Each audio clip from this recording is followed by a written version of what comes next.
أعوذ بالله من الشيطان الرجيم بسم الله الرحمن الرحيم الحمد لله والصلاة على أهلها ګران ورونه او خوندو د سناحل د اکیډمي ته ښه راغلاست.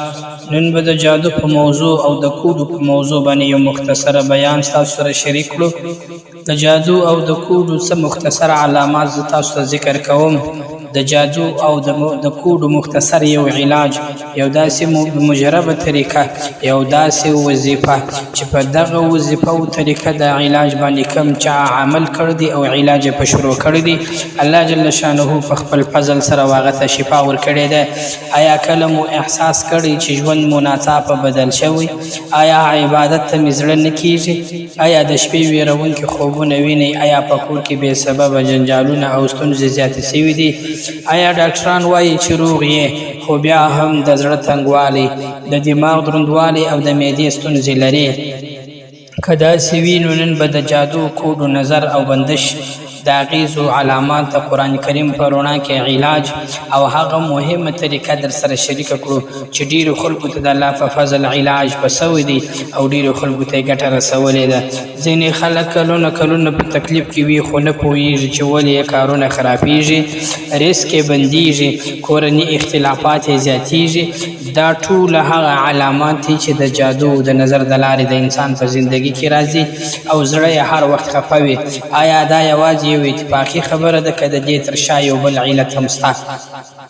په دې ویډیو کې به د زړه، دماغ او معدې هغه علامات چې د جادو او د کوډو د لارې سره راغلي وي، تاثیرات یې سوي وي، هم در وښایو چې خلک یې اکثره وخت له عادي ناروغیو څخه ګډوي چې دا عادي ناروغي ده بلکې هغه عادي نه وي، دا د جادو او د کوډو او د نظر تاثیرات وي. نو ویډیو تر پایه وګورئ ځکه وروستۍ برخه کې به د قرآن کریم هغه دعاګانې او سورتونه هم درته ووایو چې هغه په ډیره مختصر او مجربه طریقه سره د جادو د پاره او د کوډو د پاره په ټوله دنیا کې په اول نمبر علاج کې علاج دی چې د الله په حکم د جادو، نظر او شیطاني وسوسو په مقابل کې لویه ساتنه ده. ویډیو مو پرېږدئ ځکه کیدای شي همدا معلومات ستاسو د ژوند د بدلون سبب شي. زه 5 یا 6 هغه مختصر علامات تاسو ته په واضحه توګه ذکر کوم چې د جادو او نظر د لارې د انسان په زندگی کې راځي. اوله علامه دا ده چې په زړه کې تنګوالی او اضطراب کله چې په انسان کې رالی نو انسان دې پوه شي چې زما په زندگی کې د جادو او د نظر تاثیرات راغلي دي. دویمه علامه بې سببه ویره او خفګان چې کله پر انسان باندې داسې ویره او خفګان بې له سببه، بې له یو ظاهري علامات راله نو دغه ویره او خفګان د جادو او د نظر تاثیرات وي. او درېیمه علامه د شپې بد خوبونه، ویرونکي منظرې لیدل. کله انسان په خوب کې ویده وي یو ډېر غټو اوبو ته ور ولویږي، او کله انسان په خوب کې ویده وي د یو ډېر غټ اور ته ولویږي، یا کله انسان ویده وي په دا خوب کې دی د یو ډېر غټ چت رایلسي. دغه خوبونه لیدل دا د جادو او د کوډو تاثیرات وي. او څلورمه علامه د قرآن کریم له تلاوت څخه ناراحتي. کله چې دی د قرآن تلاوت شروع کړي دغه انسان چې دی د جادو او د کوډو په مرض مبتلا وي نو دته بوج او تکلیف وي د قرآن کریم تلاوت. 5مه علامه د دماغ کمزوري او هېرېدل، دا چې په انسان کې راسي د جادو د نظر تاثیرات وي. او 6مه علامه د معدې درد او بدهضمي چې کله په انسان کې راسي ډاکټران ورته وایي ته روغ یې خو دا مرض د نه ختمیږي، دا د جادو د نظر تاثیرات وي. او 7مه علامه د عبادت څخه سستی او بېرغبتي، هر د خیر کار د عبادت کار چې د په مخ کې راسي د زړه نه غواړي، دغه زړه نه غوښتل و عبادت ته، دا د جادو او د کوډو او د نظر او د شیطاني وسوسو تاثیرات چې د انسان په صحت کې وي. علامه ابن حجر رحمه الله په فتح الباری کې د دې دپاره یو ډیر مختصر مجربه د قرآن کریم د سورتو په دم کولو سره یو ډیر مختصره علاج ذکر کړی دی. دی وایي د سدر پاڼه یا د بیرې پاڼه، د سدر په نامه هم دا پاڼه پیدا کیږي، د بیرې په نامه هم پیدا کیږي. دا پاڼه به 2 پاڼې راواخلې، د 2 ډبرو په مابینځ کې به میده کې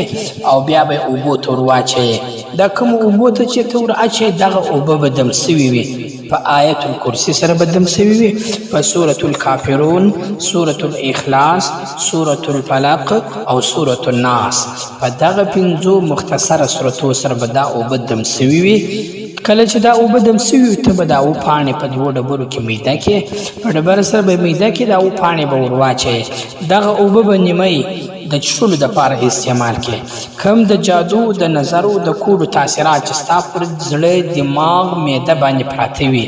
ستا په صحت کې داخلي د خوراک په شانو کې ستا په تا باندې جادو کوډې سوي وي هغه به دننه دا ختم کړي در هغه وخت پورې به چې ستا په صحت کې خوشحالي ستا په دماغ کې آراموالي او ستا په زړه کې سکون راځي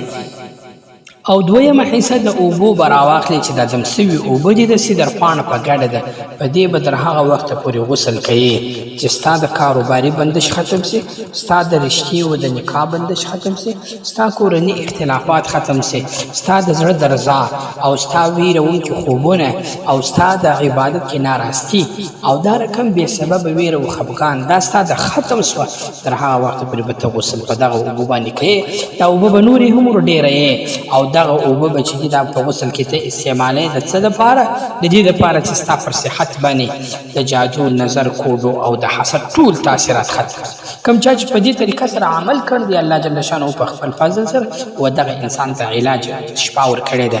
بیا له دغه اوبو سره غسل کول او څښل دا دواړه صحیح دي شفا یوازې د الله تعالی په لاس کې د ګرانو دوستانو په یاد ولرئ هره ناروغي او هر مشکل د الله په حکم سره له منځه ځي قرآن هم شفا ده دعا هم شفا ده او توکل د مؤمن ځواک دی الله تعالی دې ټولو مسلمانانو ته د جادو نظر او هر شر څخه حفاظت ور نصیب کړي که مې چیرې ویډیو خوښه وي لایک شیر او سبسکرایب مو هیر نشي د ملګرو سره شیر کړئ د الله په امان تر بلې ویډیو السلام علیکم ورحمت الله وبرکاته